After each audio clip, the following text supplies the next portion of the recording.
73.45% ಇವತ್ತು ಕರ್ನಾಟಕದ over all result ಇದಾಗಿರೋದು. But ಕಳೆದ ಬಾರಿ ಕಂಪೇರ್ ಮಾಡ್ಕೊಂಡ್ರೆ ಈ ಬಾರಿ 7% ಕಡಿಮೆ ಆಗಿದೆ ಫಲಿತಾಂಶದಲ್ಲಿ. ಅಂದ್ರೆ ಸರ್ಕಾರದ ವೈಫಲ್ಯ ಆಗಿದೆ. ಇನ್ನು ಇವತ್ತು ಒಳ್ಳೊಳ್ಳೆ ರಿಸಲ್ಟ್ ಸಿಗ್ತಾ ಇದೆ ಅಂತಂದ್ರೆ ಸರ್ಕಾರಿ ಶಾಲೆಗಳಿಗಿಂತ ಹೆಚ್ಚು ಈಗ ಖಾಸಗಿ ಶಾಲೆಗಳ ಒಂದು ರಿಸಲ್ಟ್ ಚೆನ್ನಾಗಿದೆ ಅಂತಾನೆ ಹೇಳ್ಬೋದು. ಯಾಕಂದ್ರೆ ಅಲ್ಲಿ ಫೆಸಿಲಿಟೀಸು ಮತ್ತೆ ಅಲ್ಲಿ ಶಿಕ್ಷಣ ಮತ್ತೆ ಅಲ್ಲಿನ ಗುಣಮಟ್ಟ ಮತ್ತೆ ಅಲ್ಲಿನ ಮಕ್ಕಳಿಗೆ ಕೊಡ್ತಕ್ಕಂಥ ಪ್ರಾಮುಖ್ಯತೆ ಬಹಳ ಇಂಪಾರ್ಟೆಂಟ್ ಇದೆ. ದುಡ್ಡು ಕಟ್ತಾರೆ, ಓದ್ತಿದ್ದಾರೆ. ಬಟ್ ಇವತ್ತು ಸರ್ಕಾರಿ ಶಾಲೆಗಳನ್ನ ಸರಿಯಾಗಿ ಅಭಿವೃದ್ಧಿ ಪಡಿಸೋದ್ರಲ್ಲಿ ಮತ್ತೆ ಸರ್ಕಾರದಲ್ಲಿ ಶಿಕ್ಷಣದ ಗುಣಮಟ್ಟವನ್ನ ಕಾಪಾಡಿಕೊಳ್ಳೋದ್ರಲ್ಲಿ ಮತ್ತೆ ಯಾವುದೇ ರೀತಿಯ ಫೆಸಿಲಿಟೀಸ್ ಅನ್ನ ಕೊಡೋದ್ರಲ್ಲಿ ಸರ್ಕಾರ ಇವತ್ತಿಗೂ ಇನ್ನೂ ವಿಫಲ ಆಗ್ತಾ ಇದೆ ಅನ್ನೋದು ದುರ್ದೈವದ ಸಂಗತಿ.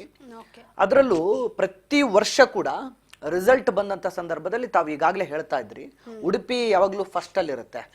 ಐದರ್ ಅದು PUC ಇರ್ಲಿ, ಐದರ್ ಅದು SSLC ಇರ್ಲಿ. ಸೊ ಅಂದ್ರೆ ಉಡುಪಿ ಫಸ್ಟ್ ಅಲ್ಲಿ ಇರೋದ್ ಬೇಜಾರಲ್ಲ.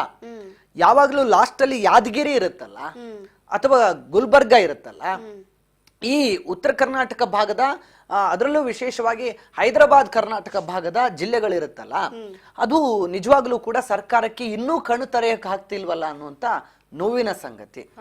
ಆ ಭಾಗದಲ್ಲಿ ಇವತ್ತಿಗೂ ಕೂಡ ಶಿಕ್ಷಣಕ್ಕೆ ಬೇಕಾಗಿರುವಂತ ಮೂಲಭೂತ ಸೌಲಭ್ಯಗಳಿಲ್ಲ ಮತ್ತು ಶಿಕ್ಷಣಕ್ಕೆ ಹೆಚ್ಚಿನ ಆದ್ಯತೆ ಇಲ್ಲ. ಶಿಕ್ಷಕರ ಕೊರತೆ ಏನಿದೆ ಅದನ್ನ ನೀಗಿಸುವ ಕೆಲಸನೂ ಕೂಡ ಮಾಡ್ತಾ ಇಲ್ಲ.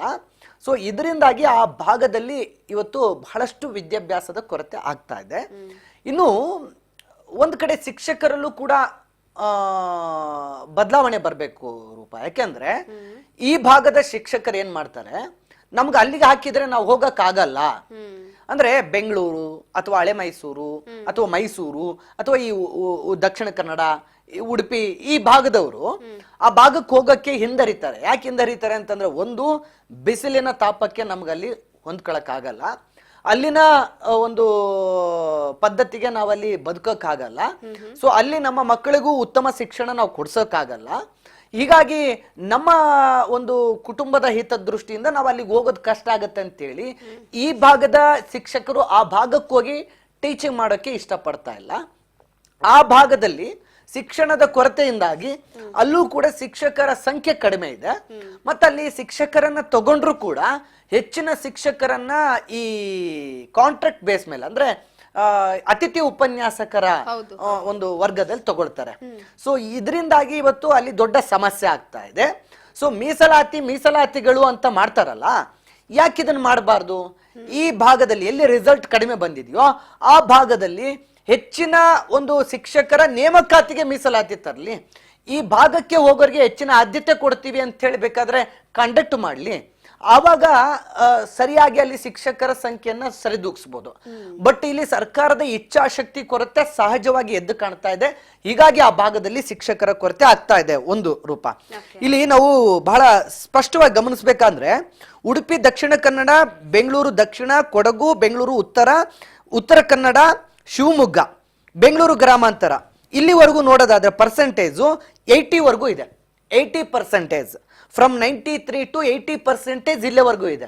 ಅಂದ್ರೆ ಬೆಂಗಳೂರು ಭಾಗ ಮತ್ತು ದಕ್ಷಿಣ ಕನ್ನಡ ಭಾಗ ಮತ್ತು ಹಳೆ ಮೈಸೂರು ಭಾಗ ಇಷ್ಟು ಮಾತ್ರ ಈ ಭಾಗದಲ್ಲಿ ಹೆಚ್ಚಿನ ಒಂದು ವಿದ್ಯಾಭ್ಯಾಸಕ್ಕೆ ಒತ್ತು ಕೊಡ್ತಾ ಇರೋದು ಸ್ಪಷ್ಟವಾಗಿ ಕಂಡು ಬರ್ತಾ ಇದೆ. ಅದರ್ ದೆನ್ ಎರಡನೇ ಪ್ಲೇಸ್ ಅಲ್ಲಿ ಬರೋದು ಹಾಸನ, ಚಿಕ್ಕಬಳ್ಳಾಪುರ, ಮೈಸೂರು, ಚಾಮರಾಜನಗರ, ಮಂಡ್ಯ, ಬಾಗಲಕೋಟೆ, ಕೋಲಾರ, ಧಾರವಾಡ, ತುಮಕೂರು, ರಾಮನಗರ, ದಾವಣಗೆರೆ ಇಲ್ಲಿವರೆಗೂ ಮಿಡ್ಲ್ ವರ್ಷನ್ ನೋಡೋದಾದ್ರೆ ಇಲ್ಲಿಗೆ 80 to 70% ಸ್ಟೂಡೆಂಟ್ಸ್ ಇಲ್ಲಿ ಮಾರ್ಕ್ಸ್ ಅನ್ನ ಮಾಡ್ತಾ ಇದ್ದಾರೆ. ಅಂದ್ರೆ ಮಧ್ಯ ಕರ್ನಾಟಕ ಸೇರ್ಕೊಳ್ತು, ಒಂದ್ ಸ್ವಲ್ಪ ಮೈಸೂರು ಭಾಗ ಸೇರ್ಕೊಳ್ತು ಮತ್ತು ಬೆಂಗಳೂರಿನ ಈ ಕಡೆ ಅಂದ್ರೆ ಚಿಕ್ಕಬಳ್ಳಾಪುರ, ಇದು ಕೋಲಾರ ಈ ಭಾಗಗಳೆಲ್ಲ ಸ್ವಲ್ಪ ಗಡಿ ಭಾಗಗಳು. ಮತ್ತೆ ಬೀದರ್, ಹಾವೇರಿ ಇವುಗಳು ಕೂಡ ಗಡಿ ಭಾಗಗಳು ಬರುತ್ತೆ. ಅಂದ್ರೆ ಎಲ್ಲಿ ಗಡಿ ಭಾಗಗಳಿದೆಯೋ ಅಲ್ಲಿ ಸ್ವಲ್ಪ ಪರ್ಸೆಂಟೇಜ್ ತುಂಬಾ ಕಡಿಮೆ ಆಗ್ತಾ ಇದೆ. ಅಂದ್ರೆ ಎಲ್ಲಿ ಮಧ್ಯ ಕರ್ನಾಟಕ ಮತ್ತೆ ಈ ದಕ್ಷಿಣ ಕರ್ನಾಟಕ ಭಾಗದ ಜನರ ಫಲಿತಾಂಶ ಮತ್ತು ಬೆಂಗಳೂರಿನ ಜನರ ಫಲಿತಾಂಶ ಏನ್ ಬರ್ತಾ ಇದೆ, ಆ ಫಲಿತಾಂಶ ಗಡಿ ಭಾಗಗಳಲ್ಲಿ ಬರ್ತಾ ಇಲ್ಲ. ಅಂದ್ರೆ ಅಲ್ಲೂ ಕೂಡ ಶಿಕ್ಷಣಕ್ಕೆ ಆದ್ಯತೆಯನ್ನ ಕೊಡೋದು ಕಡಿಮೆ ಆಗಿದೆ ಗಡಿ ಭಾಗಗಳಲ್ಲಿ ಅನ್ನೋದು ಸ್ಪಷ್ಟವಾಗಿ ಗೊತ್ತಾಗ್ತಾ ಇದೆ. ಸೊ ಇದು ಮಧ್ಯಮ ವರ್ಗಕ್ಕೆ ತಗೊಂಡು ಇದಕ್ಕೆ ಯಾವ ರೀತಿ ಇಂಪಾರ್ಟೆನ್ಸ್ ಕೊಡಬೇಕು ಅಂದ್ರೆ ABC ಅಂತ ಒಂದು ವರ್ಗ ಮಾಡ್ಕೊಳ್ಳಿ. ಎ ಪೊಸಿಷನ್ ಅಲ್ಲಿ ಬರೋದು 90 to 80% ಬರುವಂತ ಜಿಲ್ಲೆಗಳನ್ನ, ಅಲ್ಲಿ ಶಿಕ್ಷಣದ ಗುಣಮಟ್ಟ ಕಾಪಾಡಬೇಕಿಲ್ಲ ಅಂತಲ್ಲ, ಅಲ್ಲಿ ಮಾರ್ಕ್ಸ್ ಏನ್ ಬರ್ತಾ ಇದೆ ಅದು ಬರುವಂತೆ ನೋಡ್ಕೊಳ್ಳಿ. ಅದಾದ್ಮೇಲೆ ಈ 80 to 70% ಏನ್ ಬರ್ತಾ ಇದೆಯಲ್ಲ ಅದು ಬಿ ವರ್ಗಕ್ಕೆ ಮಾಡ್ಕೊಳ್ಳಿ. ಅಲ್ಲಿ ಕೂಡ ಹೆಚ್ಚಿನ ಶಿಕ್ಷಕರ ಮತ್ತು ಮೂಲಭೂತ ಸೌಕರ್ಯಗಳ ವ್ಯವಸ್ಥೆಯನ್ನು ಮಾಡಿ ಅದು 80 ಇಂದ 70 ಇಂದ ಸ್ವಲ್ಪ ಹೆಚ್ಚಾಗುವಂತೆ ನೋಡ್ಕೊಳ್ಳುವಂತ ಒಂದು ಬಿ ವರ್ಗ ಅಂತ ಮಾಡ್ಕೊಳ್ಳಿ. ಈ ಸಿ ವರ್ಗ ಅಂತ ಬರುತ್ತೆ.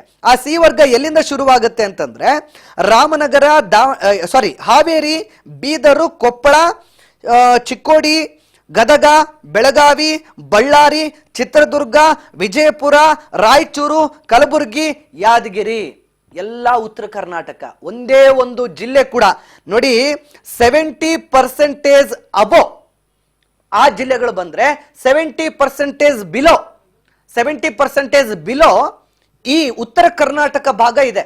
ಇದರಲ್ಲಿ ದಕ್ಷಿಣ ಕರ್ನಾಟಕ, ಮಧ್ಯ ಕರ್ನಾಟಕ, ಹಳೆ ಮೈಸೂರು ಅಥವಾ ಬೆಂಗಳೂರು ಈ ಭಾಗದ ಯಾವ ಒಂದು ಜಿಲ್ಲೆನೂ ಕೂಡ ಇಲ್ಲ ಬಿಲೋ 60%.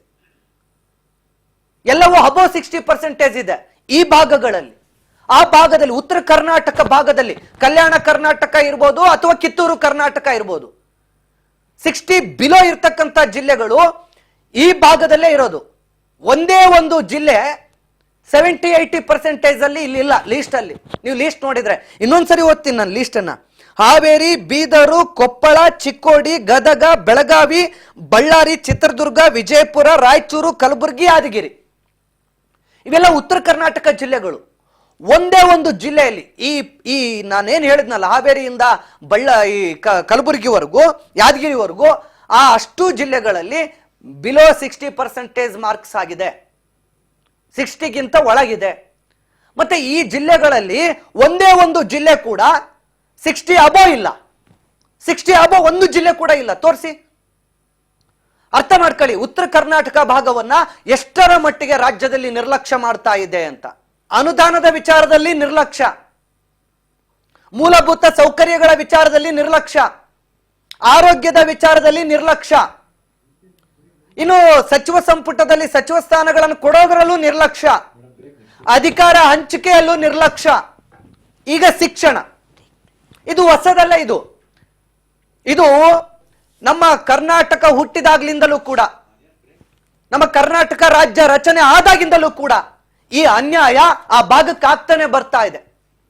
ಆ ಭಾಗದಲ್ಲಿ ಅವತ್ತಿನಿಂದ ಇವತ್ತಿನವರೆಗೂ ಕರ್ನಾಟಕ ಅಂತ ನಾಮಕರಣ ಮಾಡಿ 50 ವರ್ಷ ಸೆಲೆಬ್ರೇಷನ್ ಮಾಡಿದ್ರಲ್ಲ, ನಾಚಿಕೆ ಆಗ್ಬೇಕು. 52 ವರ್ಷನಾ?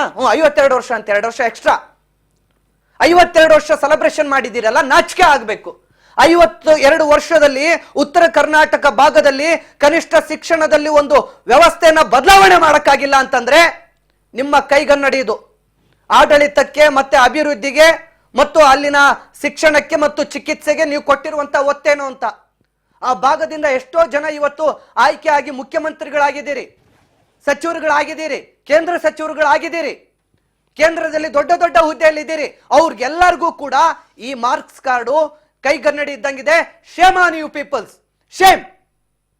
ಆ ಭಾಗದ ಜನರಿಗೆ ಇವತ್ತಿಗೂ ಕೂಡ ಶಿಕ್ಷಣದಲ್ಲಿ ವಂಚನೆ ಆಗ್ತಾ ಇದೆ. ಇನ್ನಾದ್ರೂ ಸುಧಾರಿಸಿ, ಇನ್ನಾದ್ರೂ ಒಂದು ಉತ್ತಮ ಶಿಕ್ಷಣವನ್ನು ಆ ಭಾಗಕ್ಕೆ ಕೊಡುವಂತ ಪ್ರಯತ್ನ ಮಾಡಿ. ಇನ್ನೂ ಮಾಡ್ತಿರೋ ಅಥವಾ ಮುಂದೆ ಕೂಡ ಇದೇ ರಿಪೀಟ್ ಆಗುತ್ತೋ ಗೊತ್ತಿಲ್ಲ. 60%ಗಿಂತ ಬಿಲೋ ಇರೋ ಲಿಸ್ಟ್ ಅಲ್ಲಿ ಬೇರೆ ಯಾವುದೇ ಜಿಲ್ಲೆಗಳಿಲ್ಲ, ಉತ್ತರ ಕರ್ನಾಟಕದ ಜಿಲ್ಲೆಗಳು ಮಾತ್ರ ಇದಾವೆ ಅಂತಂದ್ರೆ ಇದು ಕಂಪ್ಲೀಟ್ಲಿ ಒಂದು ಕಡೆ ಒಂದು ಭಾಗವನ್ನ ನೆಗ್ಲಿಜೆನ್ಸಿ ಮಾಡೋದು ಸ್ಪಷ್ಟವಾಗಿ ಕಾಣ್ತಾ ಇದೆ.